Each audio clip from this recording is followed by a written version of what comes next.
bagi kita para penuntut ilmu ini untuk mempermudah memahami ilmu yang kita pelajari, yang kita dengar, itu harus banyak-banyak sholawat. Itu pesan dari seluruh ulama, dari seluruh guru-guru kita. Ya, banyak-banyak sholawat kepada Nabi Sallallahu Alaihi Wasallam. Terkhusus kita ini sudah hidup di akhir zaman. Ulama sudah mulai banyak yang dipanggil oleh Allah Subhanahu Wa Taala. Dan itu tanda ilmu mulai diangkat. Jadi Allah tidak mengangkat ilmu itu dengan ilmunya diambil, tapi yang bawa ilmu itu yang dipanggil. Di saat seperti ini kita butuh penerus. Maka saya alhamdulillah semangat keliling cawisan kemana-mana itu nak nyari kader. Walaupun sebenarnya kader yang paling mumpuni itu harus disiapkan di pondok, karena memang waktunya yang maksimal di pondok, siang malam di pondok. Tapi tidak juga kita boleh berputus asa bahwa kader itu bisa kita siapkan di masjid-masjid, di musola-musola. Kita butuh kader. Dan mungkin Ustaz Solehun terus ngimam di masjid ini, butuh generasi beliau, ya, anak-anak, cucung, murid. Dan saya juga tidak mungkin selamanya di Al-Amir, ya, tidak mungkin juga selamanya hidup, itu yang jelas, itu yang pasti. Kiamat itu, ya, ada kiamat besar, ada kiamat kecil, ya kan? Kalau kiamat besar, wallahu alam, tak nemu, tak tidak. Mudah-mudahan tidak nemu, karena yang menemui kiamat besar, hancurnya bumi ini, ya, air laut naik ke darat, planet-planet bertabrakan, itu kiamat besar. Mudah-mudahan tak nemu, karena yang menemui masa itu adalah seburuk-buruk manusia yang akan merasakan hancurnya bumi ini yang kita kenal dengan kiamat besar. Nah, tapi yang pasti adalah kiamat kecil, ya, ajal. Dan ajal itu tidak kenal umur, ya, tidak kenal umur. Siapapun ketika sudah ajalnya tiba, la yastakhiruna sa'ah wa la yastaqdimun, tak baca maju, tak baca mundur.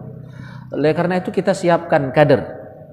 Maka semangat, ya, belajarnya minimal untuk menjadi pembimbing isi rumah, bimbing anak bini, bimbing keluarga, bimbing tetangga, ya, itu sudah berarti kita sudah mewarisi, ya, perjuangan para nabi dan rasul dan perjuangan para alim ulama kita. Dan yakinlah gawe kita ini gawe yang mulia.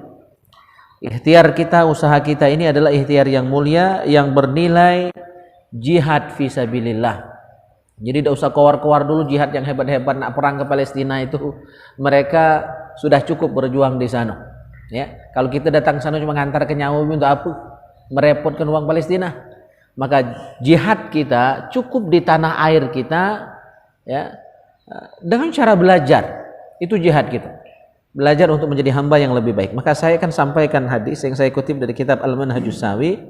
Rasul bersabda, qala an-nabiy sallallahu alaihi wasallam, al-ghudu war-rawah. Kita pergi pagi, ya, pergi petang, pergi siang, pergi malam, pergi subuh malahan, ya. Kita di BSB Biker Subuh. Ini ada anggota termuda kita, Mang Hajar. Takbir ke Mang? Ya, jadi kita luar biasa ini. Banyuasin saya pikir sekarang lagi semarak-semaraknya, lagi semangat-semangatnya. Jangan sampai kita putus semangat, ya, jangan sampai patah semangat, terus kobarkan semangat untuk taklim ini. Kan ini jihad. Kata Rasul, pergi pagi, pergi petang, pergi siang, pergi malam. Apa tujuan kita? Fi ta'allumiddin, untuk belajar agama. Ya, ini datang jauh-jauh. Dari mana-mana kan Okta ini balik dari Jambi situ, ya. Dari Bayung sana, ya. Ada dari Meranti, Adil, ya. Menghajar dari mana? Lebih jauh lagi nih, belakang Jumhuriyah, lebih jauh lagi. Maulana, Maulana sana. Tidak sia-sia. Tidak sia-sia. Ya, setiap langkah kita itu nanti akan jadi saksi perjuangan kita untuk ta'allumiddin, belajar agama. Nah, perjalanan kita untuk nuntut ilmu agama siang, malam, tang, pagi, ya, tahan di Jingok jauh-jauh, dan Ahad depan insyaallah kita bakal ke Pengombu. Yang hobi mancing siap ke alat pancing. Itu mancing tuh sambilan baik itu tuh. Tapi tujuan utama kita adalah dakwah, ya. Dan kita ingin setiap masjid itu adalah rumah sekolah kita. madrasah kita. Jadi kelas kita tuh banyak, sepanjang masjid di Banyuasin ini rumah sekolah gitu. Ya. Nah, itu yang kita harapkan. Kita bisa belajar dan masyarakat juga bisa belajar, kita juga bisa belajar dari masyarakat yang kita datangi, yang kita safari ke sana. Kegiatan kita ini kata Rasulullah SAW, khairun indallah, lebih baik di sisi Allah. Ya, lebih baik menurut Allah minal jihad fi sabilihi, dari jihad di jalannya. Jihad yang asli itu kan mana yang perang musuh orang kafir, itu jihad yang asli. Nah, jihad dalam makna-makna yang lain itu sudah makna pengembangan dari jihad itu sendiri. Nah, Rasul katakan dibanding perang musuh orang kafir, ya, dengan kita belajar agama serius untuk menegakkan agama Allah ini, maka kalau dibanding lebih tinggi mana nilainya? Lebih tinggi kita belajar agama. Maka dalam kitab Ihya Ulumuddin ada hadis, nanti di hari kiamat darahnya para mujahid itu akan ditimbang dengan tinta penanya para ulama. Ya, darah para mujahid yang gugur di medan perang melawan orang kafir untuk menegakkan agama Allah. Para sahabat Nabi yang ikut perang dan para pejuang yang ikut perang itu nanti seluruh darahnya akan dikumpulkan, ditimbang jadi satu. Ya, apa lawan timbangannya? Tinta pena para ulama untuk nulis kitab, untuk nashrul ulum, mendakwahkan ilmu, menyebarkan ilmu ke seluruh penjuru dunia Islam. Maka berarti ulama memang harus nulis kitab, tidak cuma cukup ngomong. Ya, alhamdulillah sekarang kita dibantu dengan dunia teknologi. Ya, walaupun tidak nulis kitab, di-share, direkam, ya, di-share. Itu sudah lumayan. Tapi tetap memang harus ada kitab yang ditulis, buku yang ditulis, risalah yang ditulis. Walaupun tidak tebal-tebal amat, cak 1000-2000 lembar jadilah, ya kan kayak ini ya. Dan memang saya dapat pesan dari Dr. Burlian Abdullah waktu saya ceramah Nigo hari di rumah Pak Kailani, orang tua dari Bu Camat. Beliau amanahkan saya untuk nulis kitab. Ya, nulis kitab bukan cuma ceramah kata beliau, supaya lebih luas jangkauan dakwah kita. Dan supaya bisa nambahi timbangan tadi. Tinta penanya para ulama nanti ditimbang dengan darah mujahid. Yang mana lebih berat? Ternyata lebih berat tinta pena para ulama. Tanpa bermaksud meremehkan, ya, mujahid yang gugur di jalan Allah. Dan dua-dua ini pejuang. Ya, mujahid berjuang dengan pedangnya, dengan senjatanya untuk menegakkan agama Allah. Dan para ulama berjuang dengan lidanahnya, dengan lisannya, dengan kitabnya, dengan penanya. Ya, kalau sekarang itu dengan jari-jarinya, ya kan, buat status di Facebook yang isinya pencerahan untuk umat, bukan provokasi, ya, pencerahan. Kalau yang provokasi lah kebanyakan.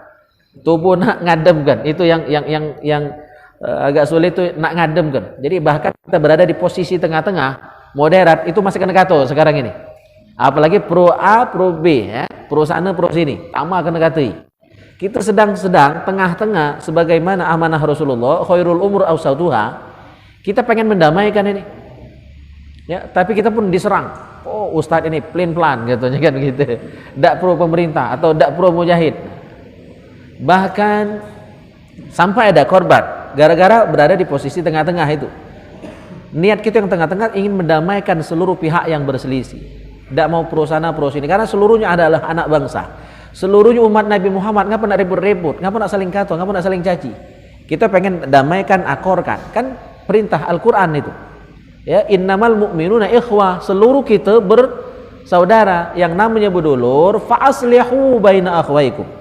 Damaikan yang berselisih, bukan memperuncing, ya, perselisihan. Nah, bahkan sampai makan korban orang-orang yang di posisi moderat itu, ya, di Suriah itu perang saudara. Perang saudara, jangan sampai Indonesia terjadi perang saudara seperti itu. Banyak ulama-ulama yang moderat seperti Asy-Syahid almarhum Profesor Dr. Syekh Said Ramadan Al-Buti. Beliau ulama yang paling disegani dan paling berpengaruh di dunia. Tapi gara-gara beliau moderat, disalahkan oleh yang pro pemerintah, disalahkan juga oleh para mujahid yang berjuang perang musuh pemerintah, perang saudara di sana. Sampai hari ini masih terjadi. Gara-gara tengah-tengah beliau disalahkan, dan lagi ngajar tafsir di masjid, dibom. sehingga beliau meninggal lagi ngajar tafsir di bom. Jadi zaman ini sudah zaman edan, zaman fitnah, ya. Jadi kita pun harus ya hati-hati. Jadi, tapi jangan surut oleh ancaman dan lain sebagainya. Asal kita gawe benar, gawe baik, tujuan kita benar nak mendamaikan seluruh perselisihan yang ada, lanjut saja. Apapun halangan, rintangan. Bahkan ya, sudah banyak, misalnya Syekh Said Ramadan Al-Buti itu menjadi korban. Beliau rela ya demi persatuan umat Islam. Beliau tidak miluk-miluk sana sini, tak tengah-tengah. Baik.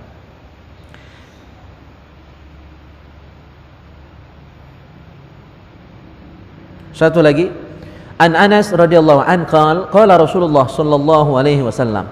Anas berkata bahwa Rasulullah sallallahu alaihi wasallam bersabda, "Man kharaja fi talabil ilmi fa huwa fi sabilillah hatta yarji'a." Man kharaja, siapapun yang keluar dari rumahnya ya, fi talabil ilmi, untuk nuntut ilmu. Nah, berarti afdolnya belajar itu langsung ke sumbernya, ke tempat belajar, bukan cuma dengar dari rumah. Walaupun baca dengar, cuma beda barokahnya, beda atmosfernya, beda. Ya.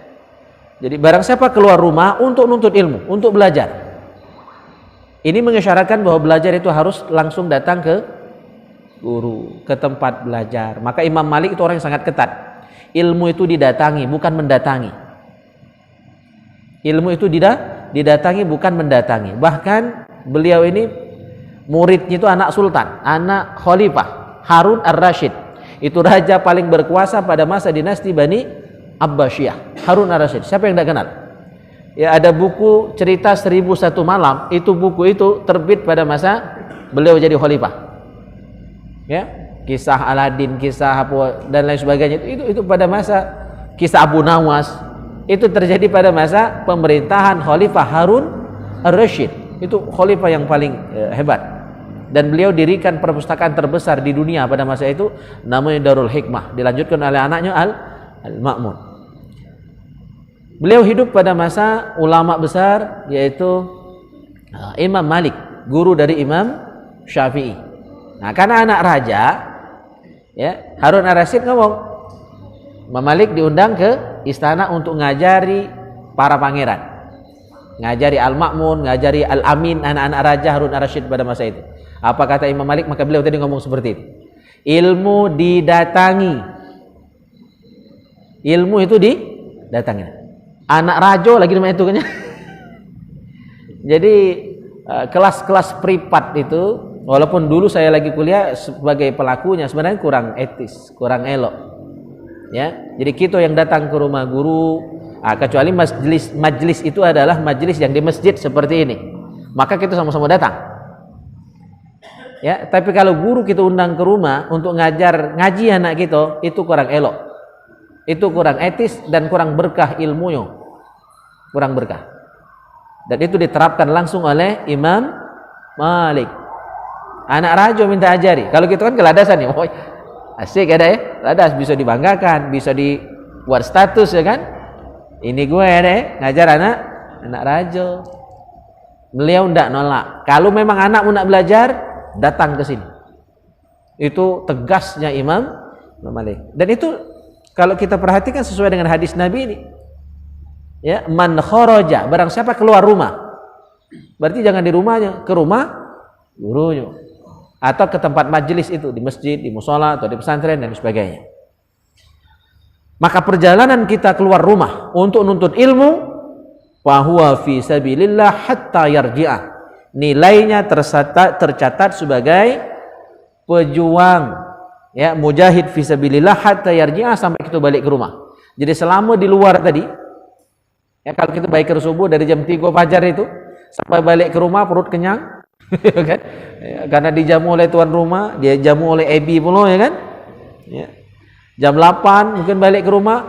Dari jam 3 fajar ke jam 8 datang ke rumah itu kita dapat pahala jihad fisabilillah. Atau malam hari ini kita datang dari rumah kita masing-masing.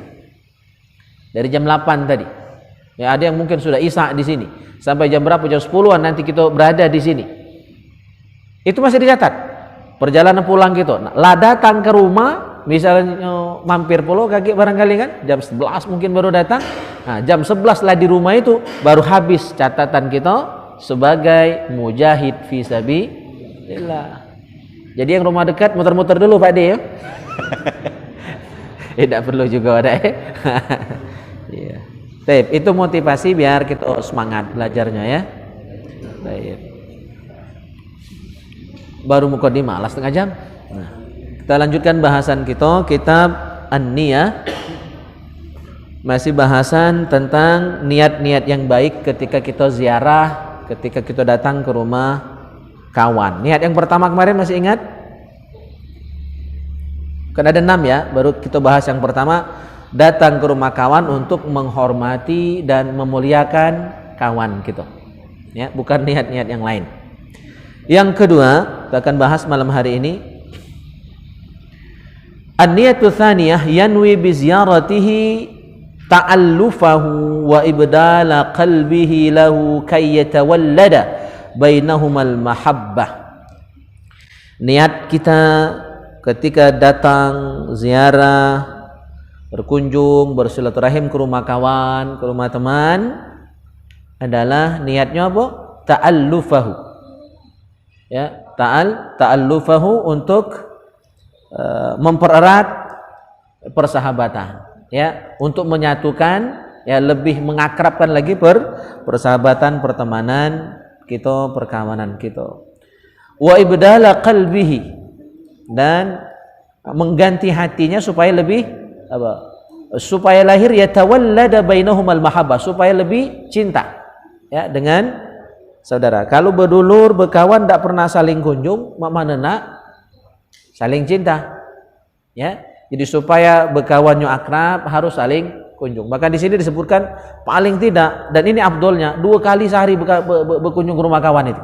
Kalau rumahnya dekat, menjauh minimal ya WA-an, teleponan. Ini setahun tidak kasih kabar, mak mana nak berkawan itu, ya. Namanya berkawan, nama kawan lagi tidak kenal, pemohong namanya itu ya. Nah,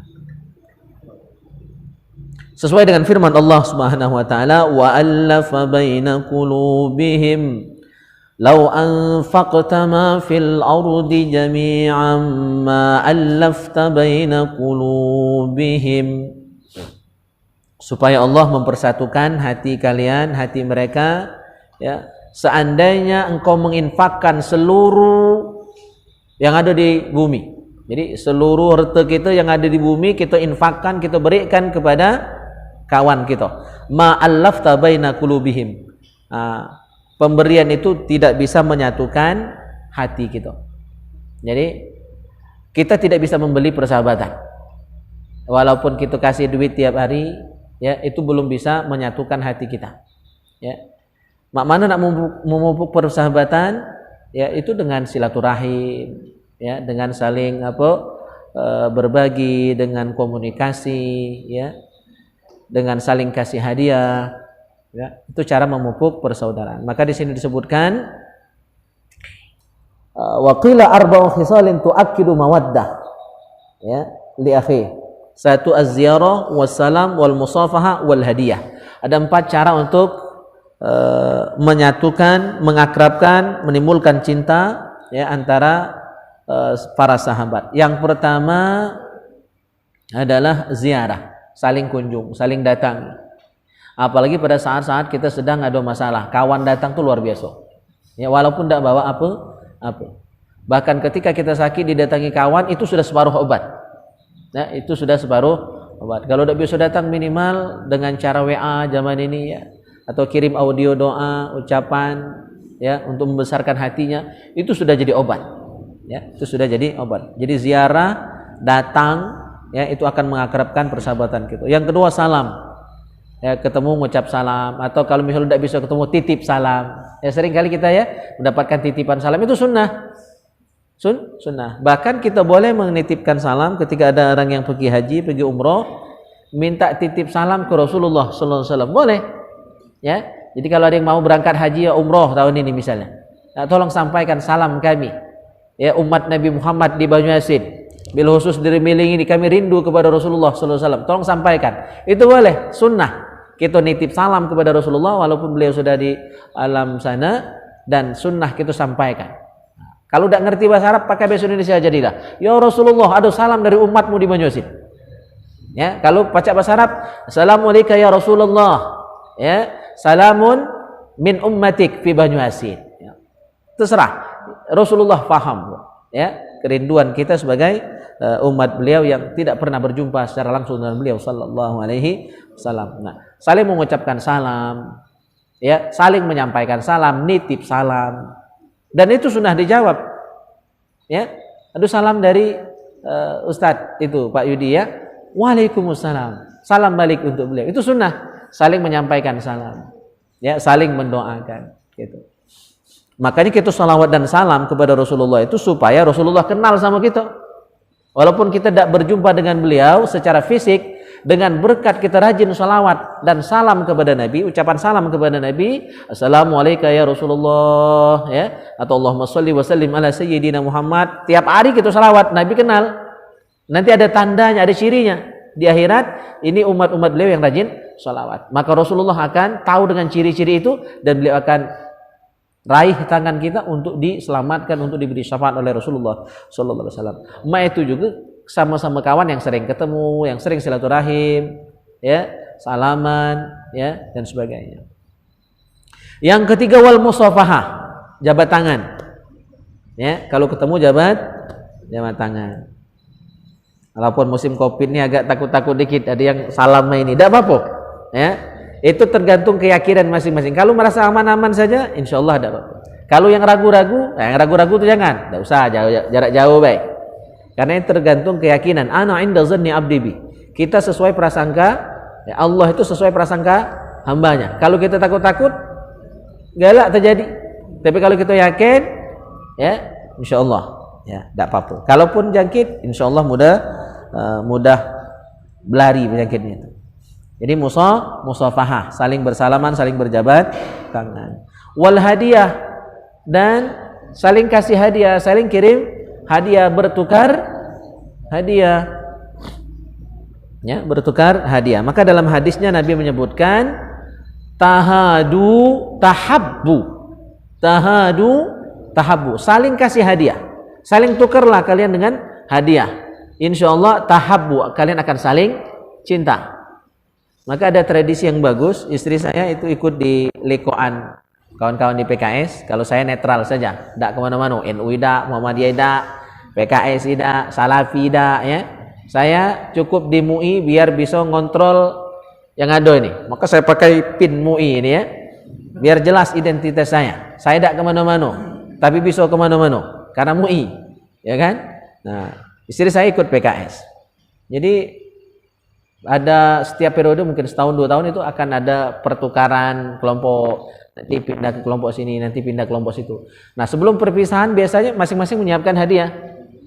Ya, masing-masing menyiapkan hadiah, tukar kado, tukar hadiah. Nah, itu dilaksanakan hadis Nabi tadi. Tahadu tahabbu. Ya, saling kasih hadiah, maka kalian akan saling cinta. Jadi kalau kita diundang kita ngasih kado, itu sebagai sayang kita. Walaupun mungkin isinya cuma mangkok, piring, kan? Nah, jangan jenguk mangkoknya tuh. Jenguk itu ketulusan hati yang kasih hadiah. Sebagai kenang-kenangan bahwa dia hadir, ikut mendoakan ketika kita punya acara. Ini 4 ini dijaga untuk mempererat persahabatan kita. Satu tadi apa? Saling kunjungi, saling datangi, ya, silaturahim, ya. Yang kedua, mengucapkan salam ketika berjumpa dan berpisah, atau ketika jarak jauh menitip salam, ya. Yang ketiga, jabat tangan, salaman, ya. Yang keempat, saling kasih hadiah. Walau lam yakun al-an illa ay yahsula lahu bihadhihi ziyarah idkhalu surur ala qalbil mu'min. Nah, kalau tidak pacak galo-galo, keempat tadi minimal kita menyenangkan, ya, menyenangkan saudara kita. Karena idkhalus surur, ya, menyenangkan sesama saudara itu bagian dari amal yang paling utama dalam ajaran Islam. Wa qala Umar bin Khattab radhiyallahu an, ma u'tiya 'abdun ba'dal Islam khairan min akhin salihin. Umar bin Khattab berkata, tidaklah ya seseorang diberikan karunia yang paling baik setelah dia masuk Islam. Jadi karunia terbesar itu iman Islam. Ya, itu rizki paling mulia. Itu rizki paling besar. Nah, setelah iman dan Islam ada rizki lain yang paling hebat. Ya, ada rizki lain yang paling utama, yang paling baik, yaitu akhin salihin, saudara yang soleh. Saudara di sini ya bisa saudara karena hubungan keluarga, bisa persahabatan walaupun tidak ada hubungan sanak dan keluarga.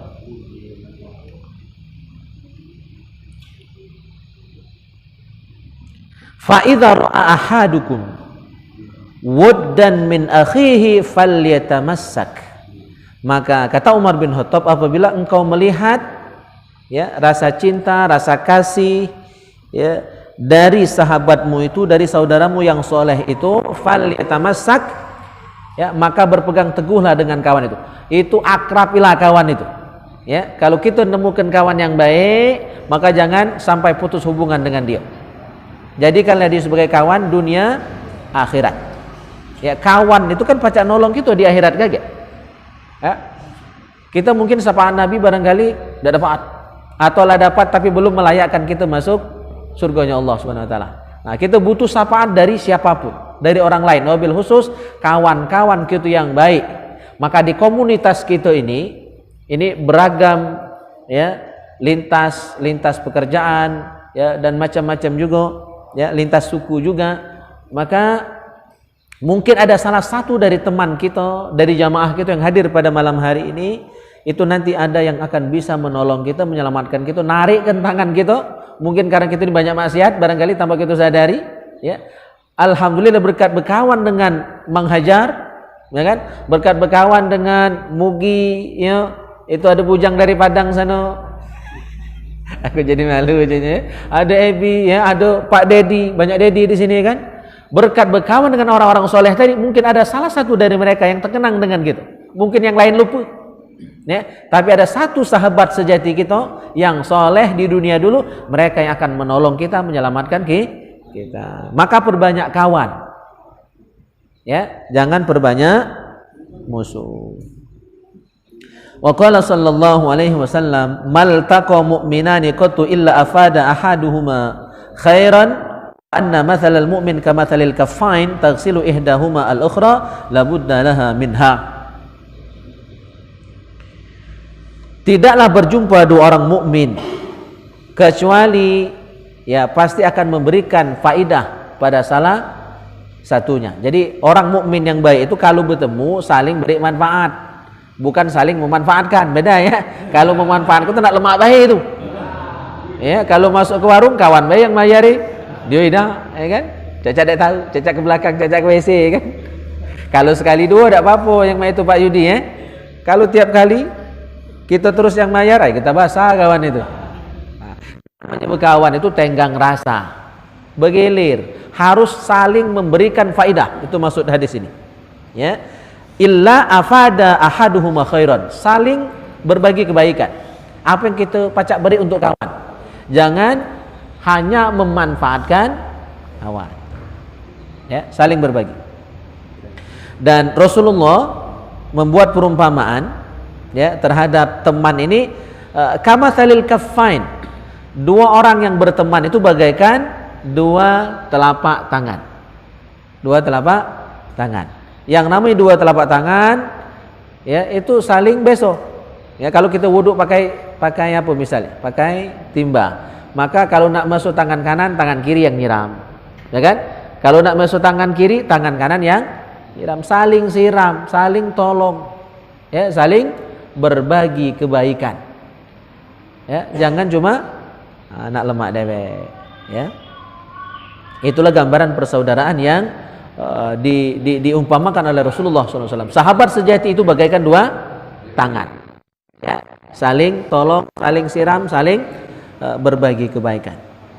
Bukan hanya mengambil manfaat dari kawan. Taib, sampai di sini mungkin ada yang nak ditanyakan sebelum kita lanjut? Allah.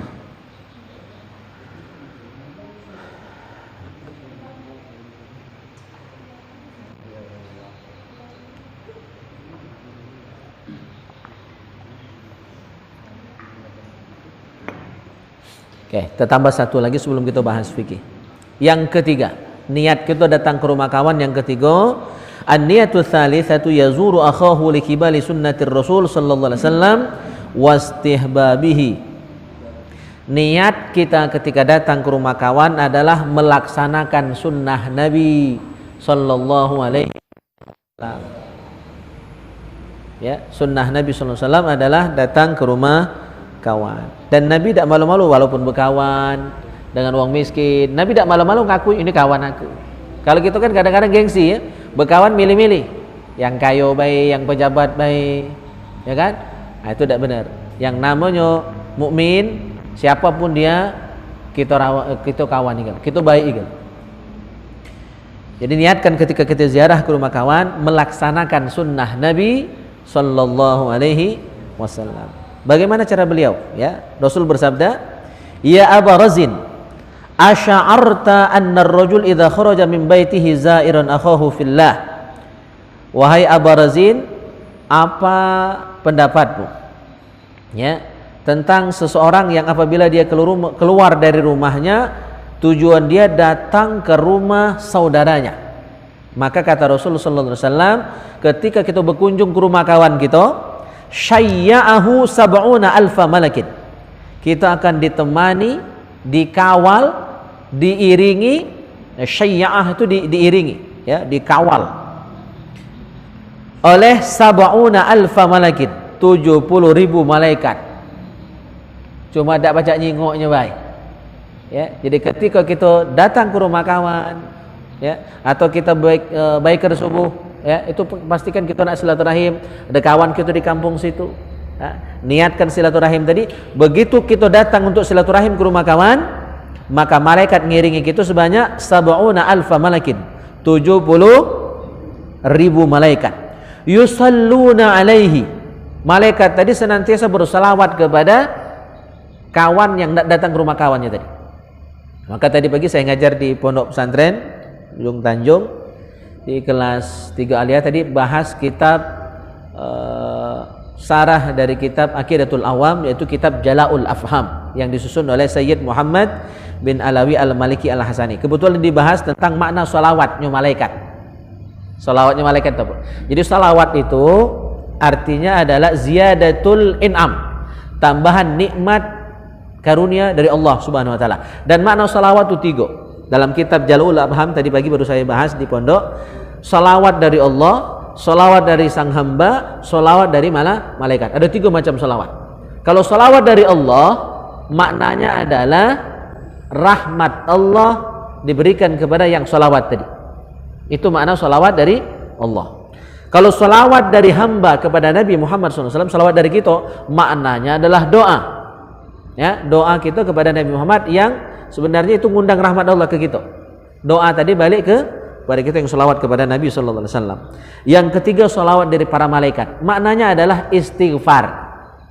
Jadi ketika malaikat bersolawat kepada seseorang, artinya malaikat beristighfar kepada kita, kepada Allah untuk kita supaya dosa-dosa kita diampuni oleh Allah Subhanahu wa taala. Jadi ketika kita berkunjung ke rumah kawan, malaikat sibuk apa? Baca istighfar untuk kita yang silaturahim ke rumah kawan tadi. Dan yakulun, mereka berdoa. Selain istighfar, para malaikat yang 70.000 tadi berdoa. Apa doanya? Rabbana innahu wasala fika fasilhu. Rabbana innahu wasala fika fasilhu. Ya Allah, ya Tuhan kami, sesungguhnya hambamu ini dia datang ke rumah kawannya, nak wasala fik, menyambung silaturahim dengan kawannya, fika, karena engkau ya Allah.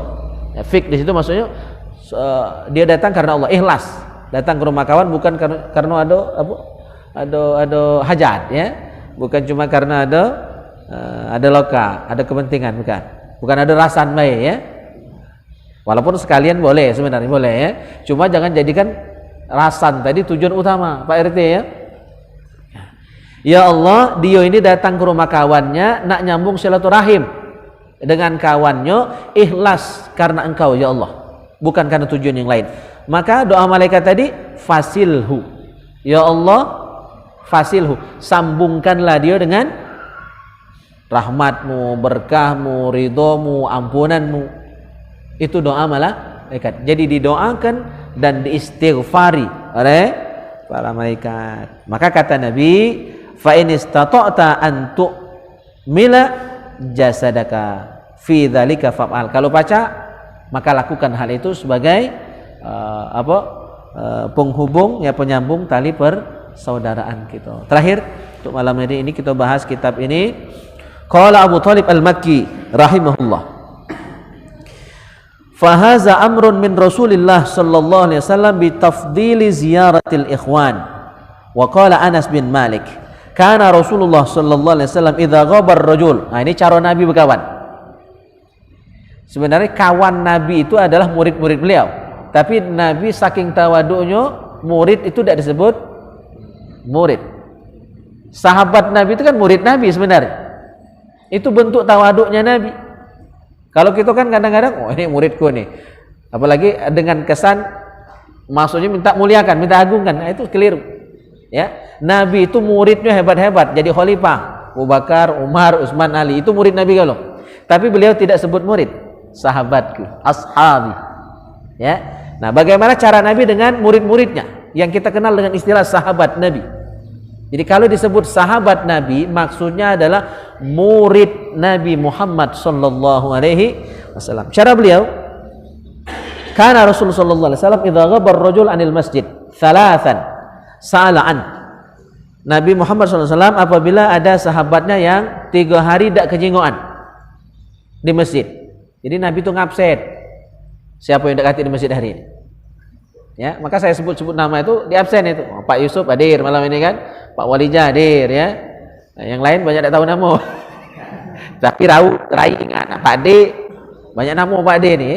Pak Wardi, Pak D Blong, Pak D Joyo. Ya. Nah, Kahfi ingat Pak Kahfi, Labujang Kahfi ternyata ya. Taklim kita perdana dulu masih kecil ya. Si Celical dia. Sekarang Labujang, Pacak Nului Doli dia nih. 3 hari tidak kejingoan di masjid. Jadi Rasulullah ngabsen. Siapa yang dah hadir hari? Dijingok. Cuma tidak pakai absen be, ya. Tapi dijingok, dikerinakan oleh Rasulullah. Jadi saling kerinakan, saling keruankan itu bahasa Nabi itu.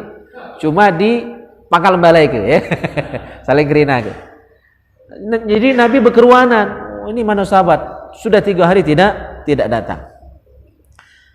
Apa yang beliau lakukan? Fa in kana maridun adahu. Kalau informasi sudah didapat ternyata sahabat yang tidak datang 3 hari tadi sakit, Nabi membesuknya. Nah, ini kalau pengurus masjid menerapkan manajemen ini Pak Walija, saya yakin ramai masjid. Dan ternyata ya yang di luar itu ya, yang pakai salib itu mereka menerapkan itu. Cuma sayangnya mereka terapkan juga untuk yang muslim, untuk dimurtadkan. Ya. Maka kita harus beluruan dengan dulur-dulur kita yang berada di bawah garis kemiskinan, itu akan sangat mudah untuk dimurtadkan. Dia sakit, diobati. Maka rumah sakit Caritas itu kan rumah sakit misi sebenarnya. Hati-hati bawa ke sana. Apalagi yang buntu. Kalau yang sugih insyaallah aman. Ya, yang buntu boleh bebas berobat, tapi ada catatan. Hati-hati di sini. Ya. Nah, maka kita harusnya juga dakwah dengan cara itu. Ya. Para jamaah masjid kita keruankan, kalau sakit kita besuk. Ya. Dan boleh sah-sah saja dana masjid dipakai untuk berobat jamaah. Ya. Walaupun sekarang mungkin belum banyak yang bisa menerima itu. Tapi sebenarnya bisa dipakai. Itulah guna uang kas, bukan cuma untuk masjid baik, tapi memakmurkan, ya, untuk jamaah-jamaah yang memang membutuhkan, yang ada usaha kecil kita bantu, itu bisa. Yang berobat mungkin tak kati BPJS, ya, dan mendesak untuk berobat, bisa dipakai kas-kas itu. Atau kalau takut khawatir, pisahkan kasnya, buat celengan 2, celengan untuk masjid sama celengan untuk kepentingan sosial misalnya. Jadi terserah masyarakat nak masukkan kecelengan mana. Yang kas sosial tadi, nah itu bisa digunakan untuk kemakmuran jamaah atau untuk membantu jamaah-jamaah yang membutuhkan. Karena orang yang fakir itu sangat rentan. Nabi sudah wanti-wanti, kadal fakru ayyakuna kufron. Hampir-hampir kefakiran itu, kemiskinan itu membawa orang kepada kekafiran, mudah dimurtadkan. Bawa sekardus mie, bawa sekarung beras, ditukar dengan iman. Kalau lemah iman, selesai. Ya, nah, itu dakwah gitu juga itu. Ke depan harus seperti itu. Maka ekonomi kita harus kuat. Jadi jihad kita saat ini belajar agama dengan baik dan juga memperkuat ekonomi supaya muslim-muslim yang fakir itu bisa dinaikkan derajatnya, tak fakir lagi, dan juga diperkuat imannya dengan belajar. Jadi ilmunya dikuatkan, ya, ekonominya juga dimantapkan. Insyaallah aman, ya, gitu. Nah, jadi kalau yang sakit didatangi oleh Rasulullah sallallahu alaihi wasallam. Wa in kana musafiran da'alahu. Jika ternyata yang 3 hari tidak datang ke masjid tadi musafir, mungkin tidak sempat ngomong sama Nabi sallallahu alaihi wasallam, baru tahu, Rasulullah doakan semoga perjalanannya lancar, selamat balik pergi. Didoakan Nabi. Itu yang kedua. Yang ketiga, wa in kana hadiran zarahu. Jika ternyata ada dia itu cuma tidak ke masjid baik. Sakit tidak, musafir tidak, sewaknya sehat, cuma tak ke masjid. Maka oleh Rasulullah SAW, wa in kana hadiran zarahu, dikunjungi Nabi, didatangi Nabi. Ngapun ya tak ke masjid, apa buntu, apa galau, dihibur. Ya, kalau nak berbini dicari ke, misalnya kan, kurang mahar pupuan, misalnya kan. Ya, itu. Jadi ada solusi, ya. Nah, itu cara Nabi berkawan. Ya. Terakhir, wa fil khabar innal akhwan idza tasafaha qasamat bainahuma mi'atu rahmah tis'ah wa tis'un minhuma li'anisihima bisahibihi. Wa fi riwayatin fadhahika ahaduhuma fi wajhi sahibihi tasaqatat dzunubuhuma bainahuma. Jadi kalau 2 orang yang bertemu lantas berjabat tangan, bersalaman, ya, maka ya keduanya itu dapat pahala, ya, berbagi pahala sebesar berapa? 199, ya. Jadi memberikan pahala, memberikan kebaikan, ya, keberkahan kepada kawannya sebanyak 199 kebaikan kepada kawan. Dalam hadis lain disebutkan, apabila 2 orang sahabat bertemu lalu, ya, bercanda, tertawa, ya kan, maka berguguran dosa antara mereka berdua tadi. Jadi ketemu kawan, berkelakarlah dikit, penesan, ya, menghibur. Jarang ketemu kan, jangan asal bertemu saling marahi, ya kan. Ini bertamuan, ya, asik karena ketemu kawan lama. Nah, ketika kita bertawan, ketemu dengan kawan tadi, tertawa, bukan menertawakan, ya. Kalau menertawakan itu kesannya negatif. Tertawa, ladas, riang, ketemu menghajar itu kan senang luar biasa. Takbir kemang.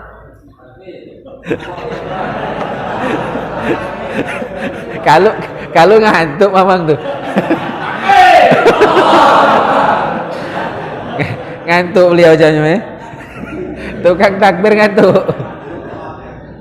Jadi ladas ketemu kawan, tertawa, senyum jengok kawan kita datang, ya, itu menggugurkan dosa, ya, orang 2 berkawan tadi. Masya Allah, ya, luar biasa, ya, persahabatan dalam Islam itu. Baik, cukup. Ada nak ditanyakan sebelum kita bahas fikih? Allah, kepanjangan bahasan tadi, ya? Karena biasanya pertanyaan ini fikih itulah. Walaupun bahasan tauhid masih nanya fikih, ya kan, bahasan akhlak masih nanya fikih. Baik. Bahkan di acara MUI dialog Ramadan itu kadang-kadang kita kan ngundang Pak Polisi, ya, bagian humas di polisi biasanya Pak Hipni kita undang untuk ngisi di radio. Beliau kan polisi, menerangkan tentang, ya, masalah keamanan. Yang nanyo, yang telepon masih nanyo hukum fikih. Nah, itu memang biasa di mana-mana, ya. Asal pertanyaan itu fikih itulah biasa. Kita bahas fikih kalau main itu. Ya.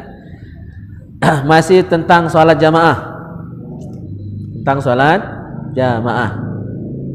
Wa muqaranatuhu ay muqaranatul ma'mum al-imam fi af'alin wa kadha aqwalin ghairu taharrumin makruhatun ka takhallufin anhu awil imam ila firaghi ruknin wa taqaddumin alaihi bibtidaihi. Jadi bersamaan dengan imam dalam perbuatan, dalam ucapan, hukumnya makruh. Merangi imam itu hukumnya makruh. Jadi harus belakangan, bukan barengan. Ya. Nah, kecuali tidak makruh, tapi bahkan haram. Barengan dengan apa? Barengan dengan takbiratul ihram. Ya, imam baru takbir Allahu Akbar, kita Allahu Akbar belum tuntas imam. Nah, itu hukumnya haram. Jadi sholat kita tidak sah. Kalau nulu yang lain atau barengan dengan yang lain, barengan misalnya ruku, barengan i'tidal, barengan sujud, nah itu hukumnya tidak batal, cuma makruh saja. Nah, tapi bahaya makruh itu. Ya. Kalau kita melakukan hal-hal yang dimakruhkan dalam sholat berjamaah, maka sholat kita sah jamaahnya, tapi tidak mendapatkan pahala jamaah, kan rugi.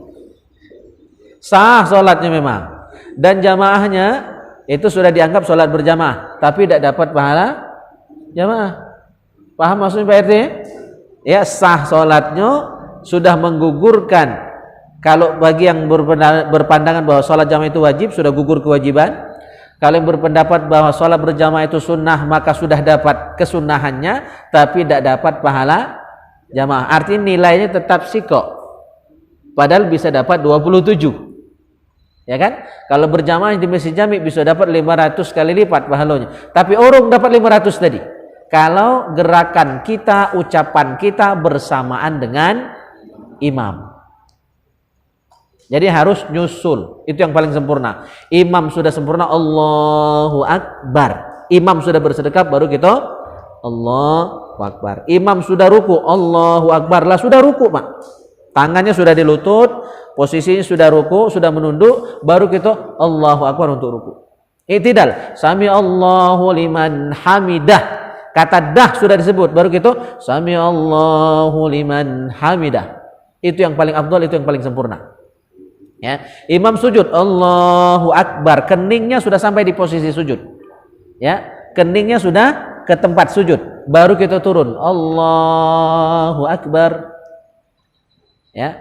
Nah, kalau nyusul imam belum sampai kitulah meluk, hukumnya makruh. Arti makruh berpahala ketika ditinggalkan, ya, tapi tidak berdosa ketika dilakukan. Artinya lebih baik ditinggalkan yang makruh itu, jangan sampai dilakukan.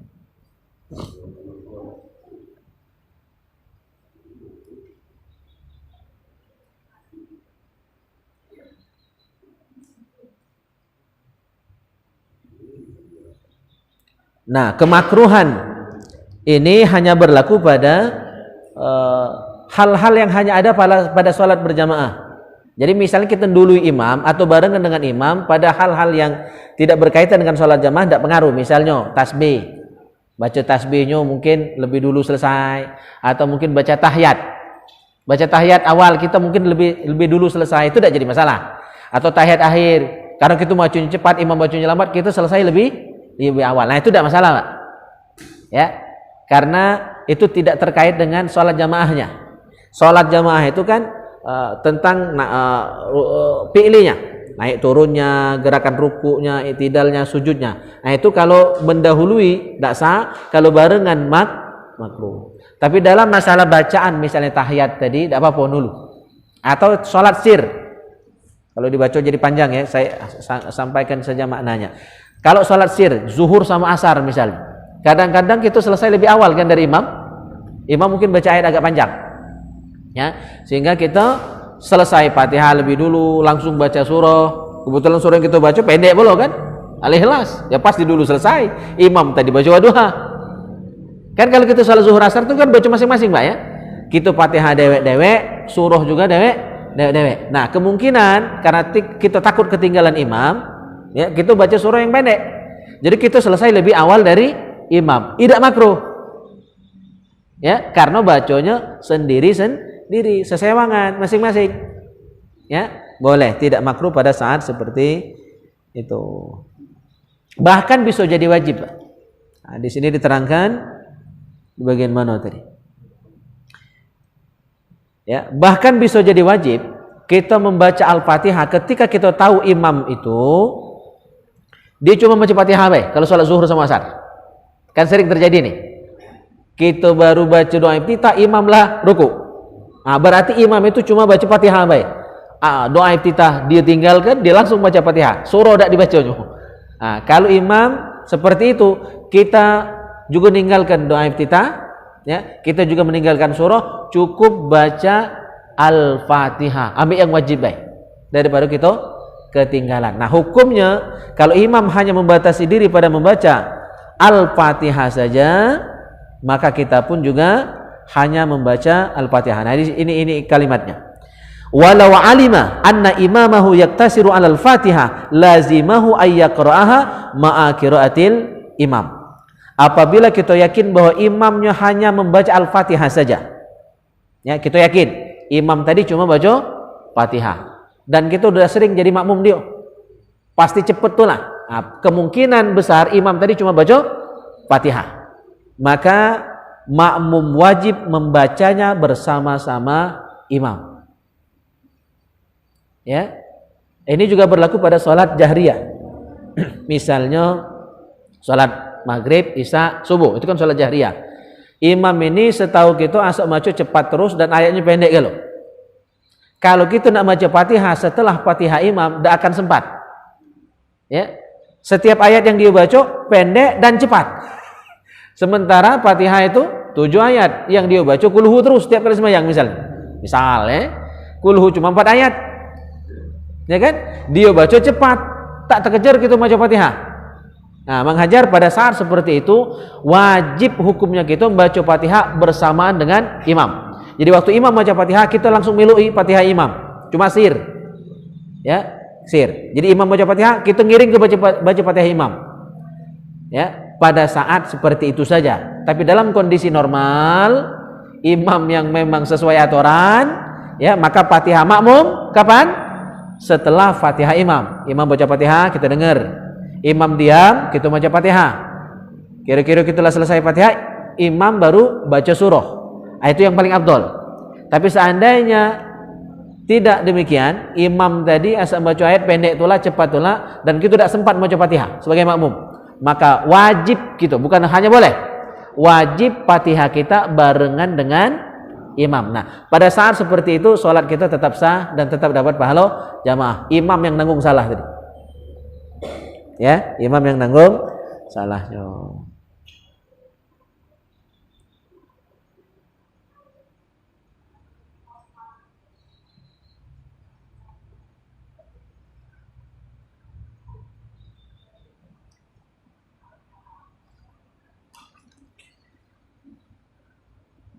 Baik, ada yang nak ditanyakan sampai di sini?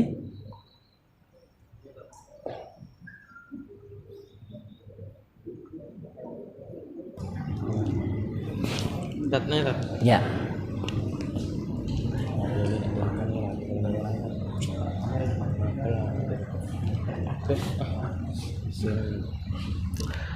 Ini misalkan imam Al-Fatihahnya cepat kan?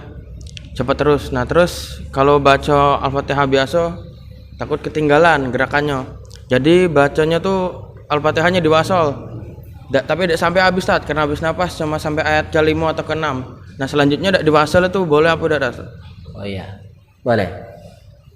Jadi hukum membaca Al-Fatihah itu yang paling afdol per ayat. Jadi satu ayat senapas. Ya, per ayat dibaca. Itu yang paling afdol. Atau dibuat 3 napas. 3 kali berhenti. Itu juga boleh, asal tidak ada huruf yang tinggal. Kalau memang mampu, sanggup dan napasnya panjang, maka dibuat senapas. Dari ayat 1 basmalah itu sampai dhalid. Kalau sanggup, mana aku tak sanggup, napasku pendek. Ya. Atau boleh dibuat 2. Ya, dibuat 2. Jadi 2 napas. Jadi satu surah Al-Fatihah itu dibuat 2 kali berhenti. Jadi boleh dipersilakan. Ya. Jadi kalau imam itu misalnya bacanya cepat, ayatnya pendek, dan kita nak baca memang tadi tidak sempat bareng imam karena kita baru ketahuan imam ini bacanya cepat dan ayatnya pendek, maka kita kan tetap wajib baca Al-Fatihah. Jadi dikebutkan baca Al-Fatihah, silakan baca senapas asal tidak ada satupun huruf yang tinggal. Tasdidnya ada 14, hurufnya ada 153 Al-Fatihah itu. Jangan satu pun tinggal, sah walaupun baca cepat. Bismillahirrahmanirrahim. Alhamdulillahi rabbil alamin arrahmanir rahim maliki yaumiddin iyyaka na'budu wa iyyaka nasta'in ihdinas siratal mustaqim. Aku paling sanggup itu. Nah, berarti buat doa ya. Siratal ladzina an'amta 'alaihim ghairil maghdubi 'alaihim waladdallin. Sah. Ya, cuma yang paling afdol satu-satu. Bismillah, alhamdulillah ya, senapas satu-satu per ayat tadi. Itu yang paling afdol. Cuma dalam kondisi terpesa darurat ya kan? Boleh. Asal jangan satu pun hurufnya tinggal. Jangan nama huruf, jangan ngurang huruf. Jangan nama tasydid, jangan ngurangi tasydid. 14 tasydid itu harus dapat. Di bismillah ada 3 tasydid, jangan tinggal. Ya, kalau bismillah, nah itu tinggal tasydid bismillah. Bismillah, bukan bismillah. Kalau basmalah boleh. Itu istilah untuk ucapan bismillah. Mari kita baca basmalah. Nah, itu istilahnya. Sama dengan istighfar. Istighfar itu istilahnya, bacanya astagfirullah. Istilahnya istighfar. Hamdalah itu istilah, bacanya alhamdulillah. Nah, untuk bacaan tidak boleh salah. Istilahnya boleh salah. Ya. Tapi yang bagus benar galau, jangan ada yang salah. Basmalah bismillah. Hamdalah alhamdulillah, ya, istighfar astaghfirullah dan seterusnya. Jadi catatannya itu beda ya. Jangan sampai nambah huruf, ngurang huruf, nambah tasydid, ngurang tasydid. Ada 14 tasydid, ada 153 huruf. Jangan dibuang. Jadi boleh baca cepat, itu namanya baca hadar. Yang pelan itu namanya tartil. Kalau cepat itu namanya hadar, boleh. Ya. Ya. Kalau surah itu kan, kalau dalam surah Al-Fatihah baca surah itu kan sunnah. Kalau dalam baca surah itu istilahnya kalau surahnya arit al-laji ujungnya watini, maksudnya hilap gitu. Apa hukumnya kan imam tuh? Oh, tersambung ke surah lain. Iya itu. Iya, tersambung ke surah lain. Biasanya wal asri dengan itu watin ya. Ya. Ya, kalau memang hilap dimaklumi. Kalau memang hilap kan dimana? Namanya hilap manusia. Al-insan mahallul khata' wan nisyan. Ya. Ulang surat yang awal kita baca atau sudah selesai? Atau Ya, kalau baca diulang silakan ulang supaya baca meneri. Cuma kalau lah diulang-ulang masih tak tahu sambungan. Ya, tak tahu sambungan, itulah sudah masuk jerat itu kan, masuk jerat setan ya kan, hilang blank. Biasa, saya juga mengalami itu. Sudah, boleh ganti surah, boleh langsung cukup di situ rukuk saja. Daripada muter-muter tak sudah. Ya, badbut lakum. Kalau jika belakang ya, dah sudah akbut tum ya terus, dah sudah tak tahu sambungan, blank. Kadang-kadang memang seperti itu. Nah, itu sudah kena was-was setan ya. Udah masuk masuk jaringnya. Kadang-kadang tidak nyambung lagi. Jadi tetap harus mampu menguasai diri. Jadi caranya kalau masih pacak ngulang dari awal, silakan. Cuma kalau lah kelamuan langsung rukuk ke baik. Jadi boleh ganti surah, boleh ngulang supaya dapat. Boleh diganti surah lain boleh. Atau langsung rukuk boleh. Nah, tapi perlu saya sampaikan kalau surah itu kita belum hafal nian. Dan dari awal kita layakin pasti kerok ini kayak tengah jalan ya. Karena memang belum hafal kan? Kita trial and error, coba-coba saja. Dan ternyata benar dugaan kita tadi ngerok tersambung ke tempat lain, maka haram kita baca surah itu. Kalau lah tahu dari awal, ya, setiap kali baca surah itu pasti salah, karena belum lancar nian. Nah, maka haram hukumnya baca surah itu. Ya. Tetapi kalau kita memang yakin lah lancar lah hafal, cuma kadang memang ada saat-saat tertentu kita ya, dan bisa jadi itu cara Allah nak menundukkan kesombongan gitu. Kadang-kadang kita dalam sholat tertentu ada perasaan bangga, ujub, wah, hebat pakam ya. Nah ketika muncul ujub itu Allah tegur kita, slip salah dikit, nah, untuk menghilangkan kesombongan. Jadi tidak perlu susah dengan kesalahan yang terjadi, itu bisa jadi cara Allah negor. Kau tadi sempat sombong, kau tadi sempat bangga, ya so sadar bahwa itu salah, istighfar dalam hati banyak-banyak ya. Kalau pacak nyambung laju, kalau tidak cukup di situ atau ganti surah.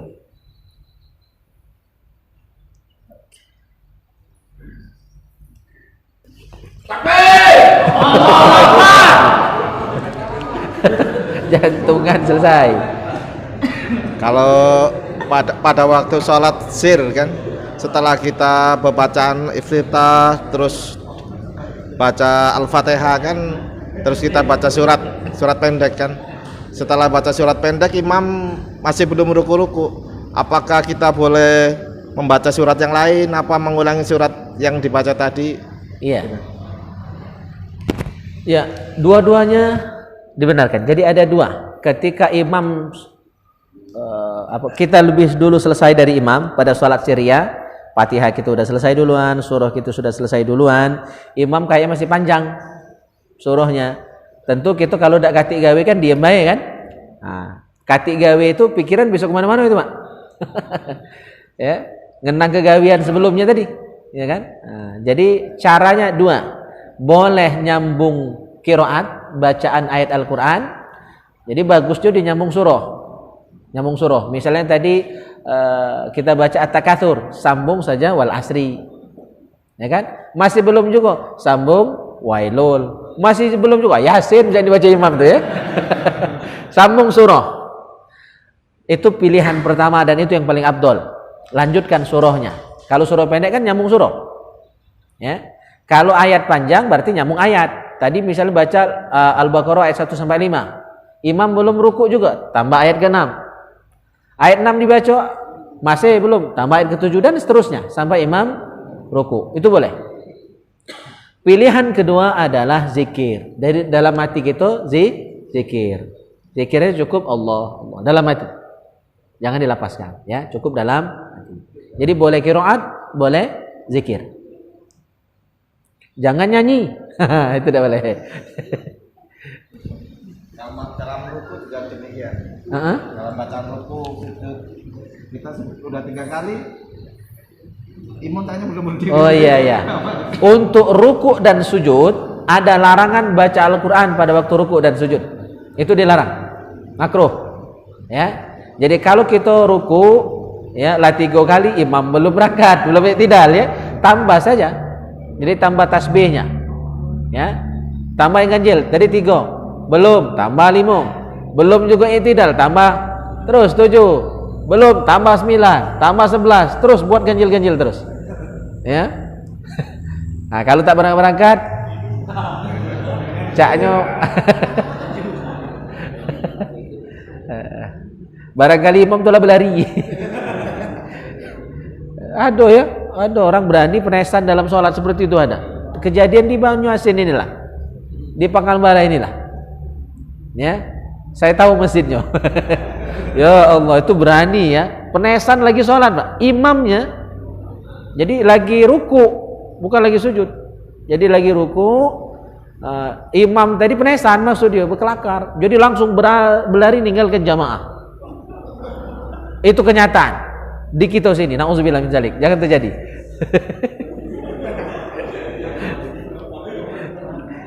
Itu saya dengar ceritanya dari Mang Bahar, ya. Oke, ada lagi? Pak Ustadz, duduk manis ya Pak Ustadz di pinggir jalan jeung awang jalan. Bagaimana hukum syaratnya? Dan yang satu, yang kedua, Duduk? ya duduk jeung awang jalan di pinggir jalan. Oh iya. Mana hukum syaratnya kan? Nah, yang kedua, bawa motor dengan knalpot keras tuh. Nah, suara kerasnya itu bagaimana juga hukumnya? Iya. Al-muslim man salimal muslim min lisanihi wa yadi. Itu jawabannya hadis Nabi sallallahu alaihi wasallam. Orang Islam yang baik itu adalah ketika muslim lainnya selamat dari kejahatan dirinya, kejahatan tangannya, kejahatan lisannya. Itu. Jadi itu muslim yang tidak baik ketika orang terganggu dengan lisan kita, ya, dengan perbuatan kita. Nah, duduk-duduk di pinggir jalan itu perbuatan yang sia-sia. Ya, dan besok haram. Kalau yang dijingoi wanita yang bukan mahramnya, yang dia lihat adalah aib orang lain, ngatoi, mencela, kan biasanya itu. Jadi itu perbuatannya mengundang perbuatan yang haram. Duduknya itu ya mubah saja kalau duduknya itu. Nah, isinya bisa tak mubah, bisa makruh, bisa haram. Ya kan? Kalau duduk baik buang-buang waktu itu makruh. Kalau duduknya kelamaan sampai melalaikan salat, azan berkumandang, masih duduk di pelantar, masih duduk di pinggir jalan, itu haram. Ya. Jadi itu beragam, macam-macam. Kalau duduknya ya mubah, duduk kan mubah. Bukan sekayu mubah dia, halal. Jauh duduk di mubah sana. Perbuatan duduk itu perbuatan yang mubah. Gitu bertegak, baring itu kan mubah. Ya, halal artinya. Tetapi bisa berubah makruh kalau sampai kelamuan dan katik gawe yang penting. Itu makruh. Sia-sia duduknya. Bisa haram kalau sampai melalaikan sholat atau melakukan yang haram. Ya, ngintai ke tino cantik yang lewat, ya kan?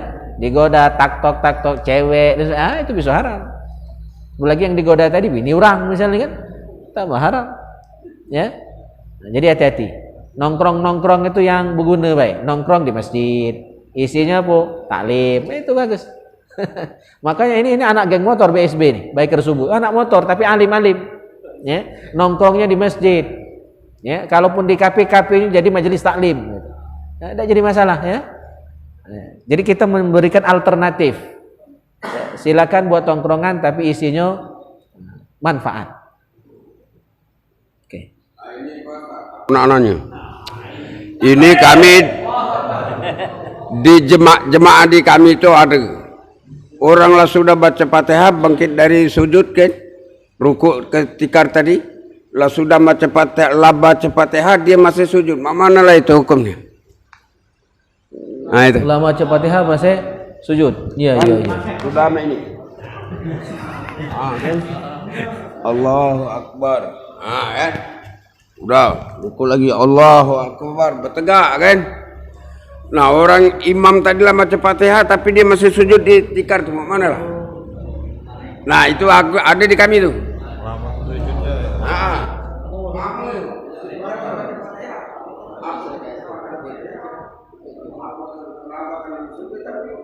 Ya, itu makruh.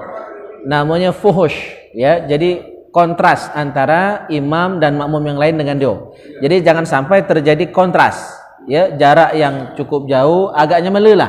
Orang lain dak mah itu dia dewek mah itu. Nah, itu namanya fuhush, ya. Dan hukumnya makruh. Nah, kalau ketinggalan dari imam tadi sampai 3 rukun fi'li itu bisa batal salatnya. Jadi yang normal-normal baik lah.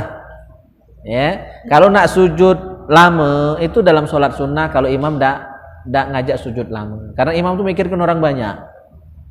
Ya, jadi imam tuh tidak boleh egois. Walaupun kita biasa sujud lama, tetapi kita harus ngerinakan jamaah. Ada orang tua, ada yang orang lagi ada hajat, ada musafir. Jadi imam itu mempertimbangkan banyak hal. Nah, maka imam tidak boleh egois. Kadang-kadang kita kan nuduh imam, imam ini dengan sujudnya kan. Jadi kita nak melamukan imam itu nimbang seberapa jumlah jamaah dengan segala kendaknya, hajatnya, tabiatnya. Itu kan pemimpin itu, imam pemimpin salat. Jadi dikerina ke gala, nak disenangkan gala, nak didapatkan gala ke hajatnya itu. Nah, kita ini dewek. Kadang-kadang ya kita nuduh imam macam-macam. Jadi kalau nak puas sujud lama-lama itu salat sunnah. Kalau ketika salat wajib imam dak ngajak sujud lama. Ya, di salat sunnahnya. Atau cukup di rakaat yang terakhir, di sujud yang terakhir. Itu pun tidak boleh terlalu lama. Imam lah salam tuh masih sujud. Itu fuhush juga. Ya, terlalu kontras. Tak elok. Ya, adabnya kurang bagus. Jadi jangan galaknya meler ya. Ada hadis itu man syazza syazza finnar. Barang siapa galaknya meler puluh di neraka. Iya, jadi jangan galak nyembelih-nyembelih. Galak keluar dari rombongan, ya, keluar dari grup itu tidak boleh.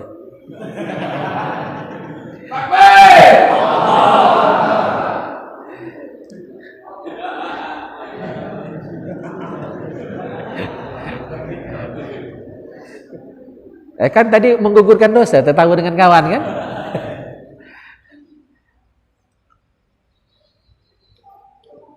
Masih? Kalau katik cukup.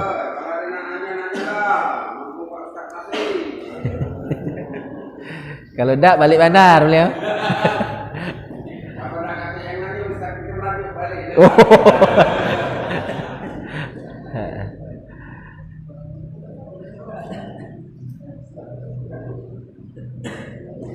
Oke, cukup ya? Masih?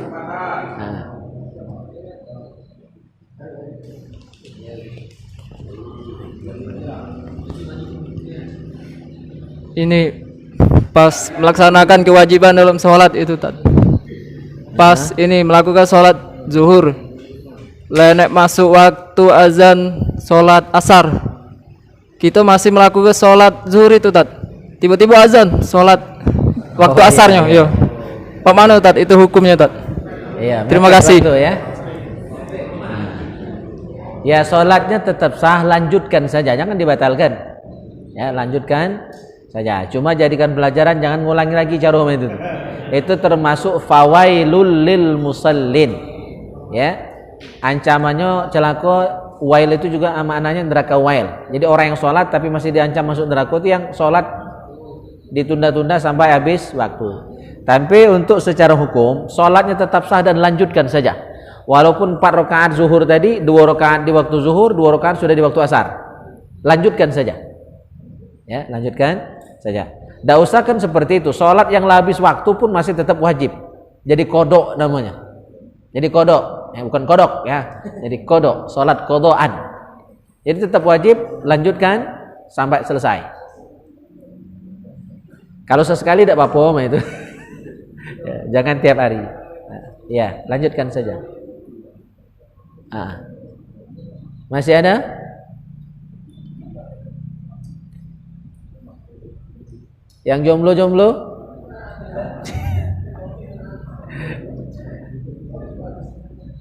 Hengki hadir?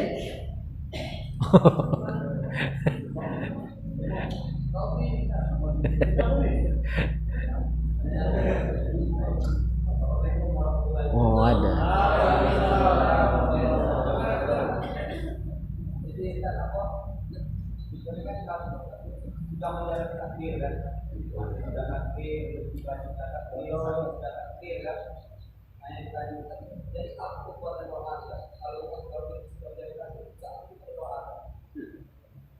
Ya. Baik, segala sesuatu yang terjadi itu atas kudrat iradatnya Allah Subhanahu wa taala. Bahkan kita bisa berdoa, bisa ibadat, bisa hadir di sini bagian dari takdir Allah juga. Alhamdulillah, syukuri. Nah, tetapi ada sabda Nabi itu bahwa takdir itu bisa dirubah dengan doa. Takdir bisa dirubah dengan doa.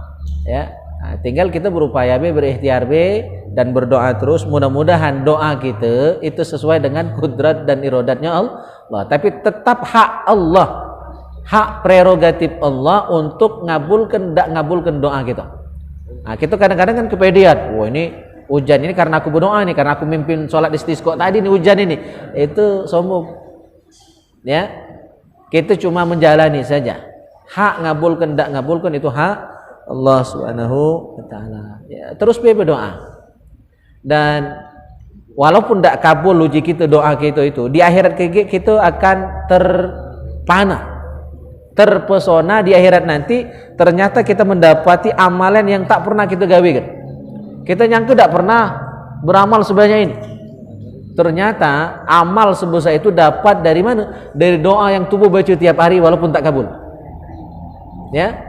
Nah, ternyata diganti oleh Allah di akhirat nanti dengan tumpukan amal yang berlipat ganda, sehingga paca meratkan timbangan amal gitu. Jadi artinya dikabulkan bagus, tak dikabulkan bagus, tak dikabulkan berarti jadi tabungan. Kalau dikabulkan mungkin kita habis di situ lah. Yang penting jangan tinggal berdoa terus. Itulah senjata kita. Ad-doa silahul mu'min. Doa itu senjatanya. Ya, orang beriman. Ad-doa mukhul ibadah. Doa itu otaknya ibadah. Ya, otaknya ibadah, intisarinya ibadah. Doa terus. Aku tahu doa. Tak di dunia di akhirat. Bidadari lah nunggu. Asal biar rajin bersih ke masjid.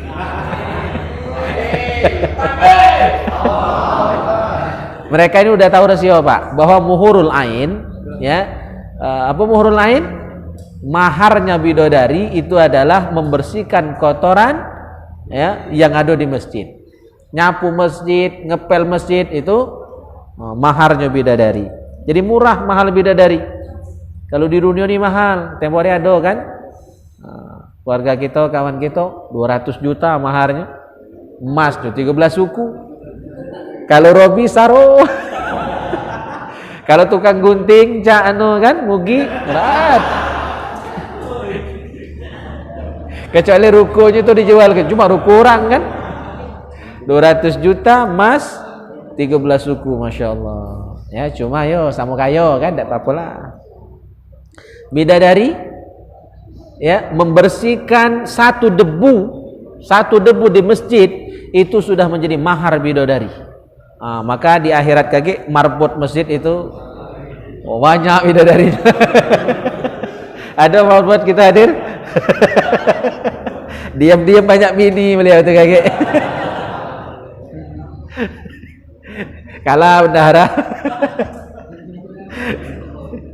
Kaki banyak pensiun marbot. Ngapo jamaah jadi marbot kalau? Oke, masih ada? Iya, Ustaz. Assalamualaikum warahmatullahi wabarakatuh. Tat, ini nanya masalah sholawat Nabi Tat. Jadi Allahumma sholli ala sayyidina Muhammad wa ala sayyidina Muhammad, artinya itu ya Allah berikanlah rahmatmu kepada junjungan kami Nabi Muhammad dan keluarga Nabi Muhammad. Nah, maksud keluarga di sini, Tat, keluarga yang mana ini? Sebabnya Nabi Muhammad ini kan keluarganya ada yang memusuhi dia, ada yang mendukung dia nih, Pak. Iya. Nah, untuk membatasi kita tuh gimana tuh caranya? Ya, niat kita waktu sholawat itu. Iya. Terima kasih. Assalamualaikum warahmatullahi wabarakatuh. Wa ala ali sayyidina Muhammad. Sudah diterangkan di kitab Jala'ul Afham karya Sayyid Muhammad bin Alawi Al-Maliki Al-Hasani, juga di kitab lain sudah banyak diterangkan.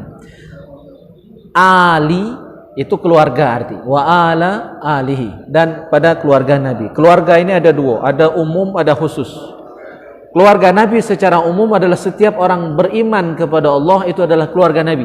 Jadi kita pun keluarga Nabi, asalkan kita adalah mukmin, mukminah. Karena innamal mu'minuna ikhwah. Mukmin itu bersaudara. Berarti selama kita mukmin maka kita adalah saudara Nabi, keluarga Nabi. Dalam makna yang umum dari kata wa ala alih. Di asal beriman maka kita berdulur, kita berkeluarga, kita bersana. Ya, kita satu kesatuan, diikat dengan ukhuwah Islamiyah. Itu makna secara umum dari kata keluarga Nabi. Ya. Tapi yang keluarga walaupun dari jalur nasab asal tidak beriman maka bukan sanak Nabi, bukan keluarga Nabi. Abu Jahal, Abu Lahab itu keluarga Nabi itu. Ya kan? Uwak Nabi. Ya, Abu Lahab itu uwaknya Nabi. Ayah Nabi itu kan Abdullah. Itu paling bungsu, 10 beradik beliau itu, lanang galau. Anak kakek Nabi Abdul Muthalib. Abdullah ayah Nabi itu paling bungsu. Nah, kakak-kakak dari bapak beliau itu berarti uwaknya galau tuh. Abu Thalib tua, Abu Lahab tua. Nah, tapi justru ada yang lebih banyak memusuhi. Yang membelakan cuma ya Abu Thalib. Ya, Abbas, itu juga paman-paman Nabi. Ya, jadi walaupun keluarga kalau tidak beriman itu wong lain. Wong lain. Jadi kalau misalnya ada 2 beranak, ya. Ada ayah dan anak. Anaknya murtad misalnya, ayahnya tetap muslim, maka sang anak tadi bukan anaknya lagi. Ketika sudah pindah agama. Laki bini, salah satunya murtad, maka itu bukan suami istri lagi, sudah pasah. Ya, otomatis pernikahannya batal, cerai secara hukum. Ya, jadi kalau lakinya Islam, bininya kafir, ya, itu bukan suami istri lagi. Saking pentingnya hubungan Islam itu. Jadi keimanan kepada Allah membuat orang lain jadi dulur. Ya, walaupun tidak ada hubungan sanak keluarga. Tapi dulur bisa putus silaturahimnya, putus hubungannya karena perbedaan keyakinan. Ya, begitu. Itu makna keluarga secara umum. Jadi setiap orang beriman keluarga Nabi. Maka artinya ketika kita berselawat Allahumma sholli ala sayyidina Muhammad wa ala ali sayyidina Muhammad, kita berselawat juga, berdoa juga untuk diri kita dewek. Maka jangan tidak rajin salawat, itu doakan diri dewek. Itu maknanya.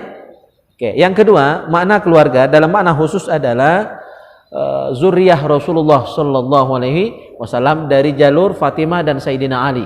Ya, Siti Fatimah dan Sayyidina Ali karamallahu wajah, dengan anaknya Hasan Husain nanti melahirkan banyak keturunan sampai kepada Syarif, Syarifah, Habib, Hababah yang hari ini.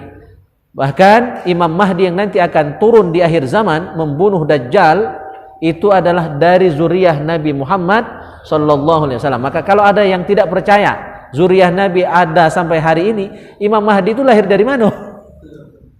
Kan yang namanya silsilah itu terus nyambung. Kalau putus, Imam Mahdi katanya anak masih keturunan Nabi Muhammad. Dari sanad mana, dari jalur mana, dari nasab mana? Ya. Jadi itu salah ungkapan yang menyebutkan bahwa sanad Nabi, zuriyah Nabi itu putus, tidak nyambung lagi. Karena tegas-tegas dalam hadis sahih, Imam Mahdi adalah keturunan Nabi Muhammad sallallahu alaihi wasallam. Namanya nanti Muhammad, ba'nya juga Muhammad, iya juga Muhammad. Itu Imam Mahdi. Nah, jadi itu yang dimaksud dengan keluarga Nabi dalam makna yang khusus. Dan kita wajib mencintai keluarga Nabi. Sudah kita bahas beberapa minggu yang lalu. Hati-hati, ya, membenci keluarga Nabi masuk neraka. Apalagi sampai menyakiti. Kita berharap syafaat dari kakek beliau. Ya, kakek para habaib. Tapi kurang ngajar dengan cucunya. Rasa kedek itu baik, kita punya anak disakiti wong. Marah ada, marah. Kita punya cucung. Biasanya kita lebih sayang dengan cucung, kata orang yang sudah punya cucung. Ya, anak kita mungkin biasa baik, cuma kalau cucung disakiti gitu luar biasa.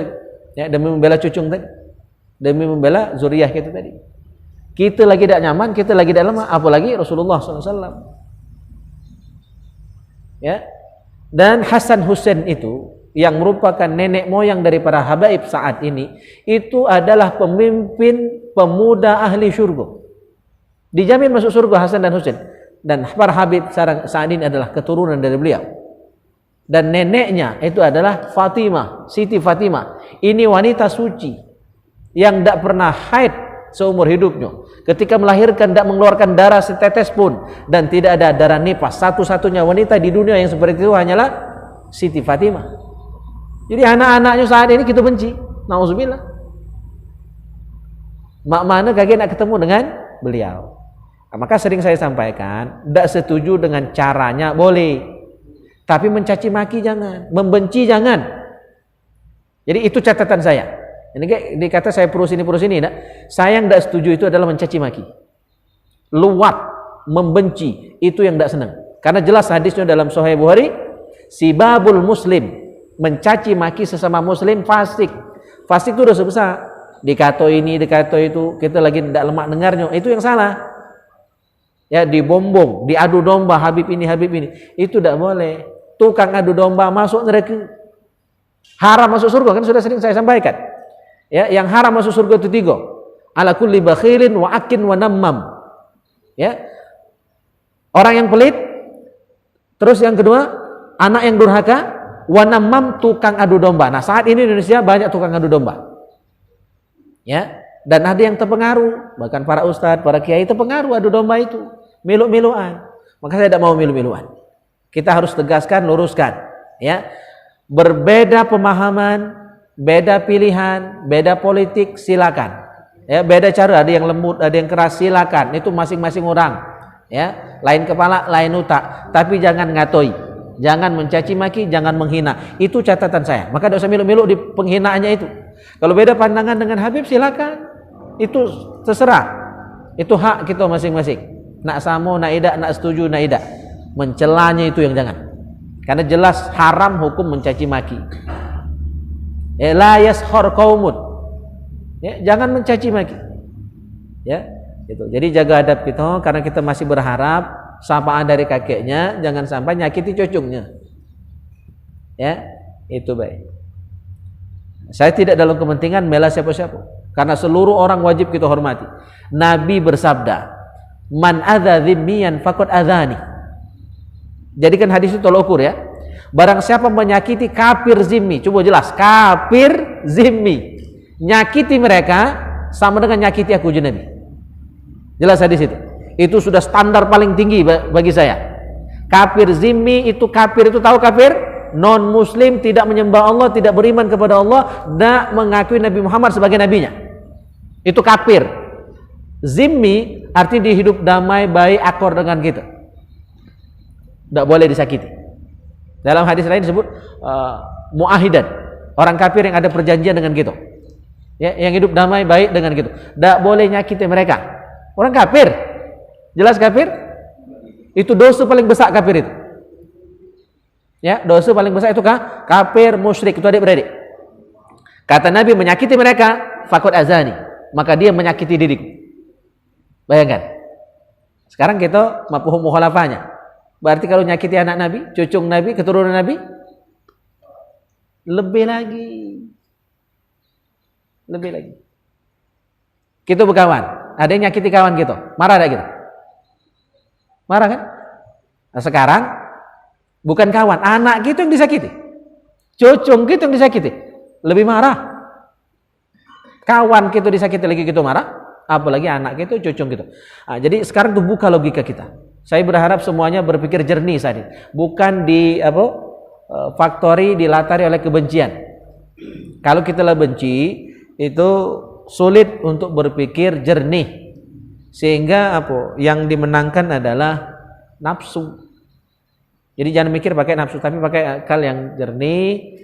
Sebagaimana Buya Yahya, ya, itu silakan tonton videonya ada di YouTube. Itu sudah sangat netral komentar beliau, sangat netral. Apa yang perjuangan beliau? Ya, saya tidak perlu ulas apa omongan Buya Yahya. Jadi kembali ke pertanyaan Pak Yusuf tadi, keluarga Nabi itu dua, secara umum seluruh orang mukmin.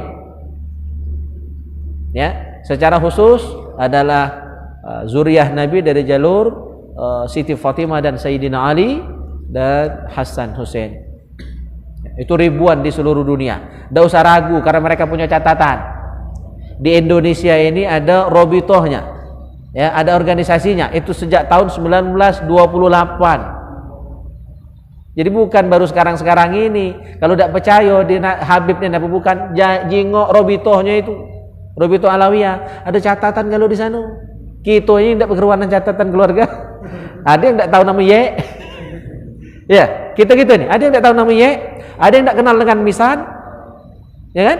Itu kita. Jangan samakan cara kita dengan para habaib. Mereka sangat terstruktur, tertulis. Mereka pun menikahnya ketat. Saya tahu persis karena saya 9 tahun ngajar di Pondok Pesantren Putri Az-Zahra. Jadi bukan ecak-ecak, saya bergaul, ya, ngajar banyak para habaib, anak-anaknya, bahkan pimpinan Ariyat Pusat Palembang itu Ustadz Hamid, ya, itu murid Said Muhammad bin Alawi Al-Maliki. Anaknya itu ada 2 beradik atau 3 beradik, Afro yang tua itu saya gurunya ngajar, ya. Jadi tahu persis, bukan omong doang. 9 tahun saya ngajar di Zahro sana. Ya, jadi kalau kita marah apa lagi? Selama kita masih berharap sapaan Nabi, jangan berani membenci, mencaci maki. Tidak setuju, kurasa Rasul masih bisa memaklumi. Biasa kan, beda pikiran, ya, beda pilihan politik, ya, 01, 02 itu biasa. Itu tidak bisa menjadi asbab kita masuk neraka, tidak itu. Tidak bisa menjadi asbab kita tidak dapat sapaan Nabi, tidak. Kalau pilihan 01 dan 02 itu tidak jadi masalah. Ya, tapi mencaci Nabi, mencaci maki cucunya itulah jelas. Padahal sesama kita saling kato, itulah sudah haram. Sesama kita saling kato. Aku ngato Ustaz Solihin misalnya, dikato macam-macam, haram. Apalagi yang punya nasab mulia. Ya, jangan berani-berani itu. Beda pikiran boleh, jangan mencaci maki. Itu catatan dari saya. Tapi mungkinlah dulu ya, menghajarlah teman mangkut ngantuk itu. Nah, ini saja. Masya Allah, semangat ya, luar biasa. Ini saja ta'lim kita tutup dengan doa kafaratul majlis. Subhanakallahumma wa bihamdika asyhadu an la ilaha illa anta astaghfiruka wa atubu ilaik. A'udzubillahi minasyaitonir rajim. Bismillahirrahmanirrahim. Alhamdulillahirabbil alamin. Allahumma salli wa sallim ala sayyidina Muhammad wa ala ali sayyidina Muhammad. Allahumma ij'al jam'ana hadha jam'an marhuma wa tafarruqana min ba'dihi tafarruqan ma'suma. Allahumma inna nas'aluka minan ni'mati tamamaha wa minal ismati nawamaha wa minal rahmati shumulaha wa minal afiyati husulaha wa minal 'aishi arghadahu wa minal umri as'adahu wa minal ihsani atammahu wa minal in'ami a'ammahu ومن الفضل أعذبه ومن اللطف أنفعه ربنا آتنا في الدنيا حسنة وفي الآخرة حسنة وقنا عذاب النار صلى الله على خير خلقه محمد وعلى آله وصحبه أجمعين والحمد لله رب العالمين تقبل الله منكم.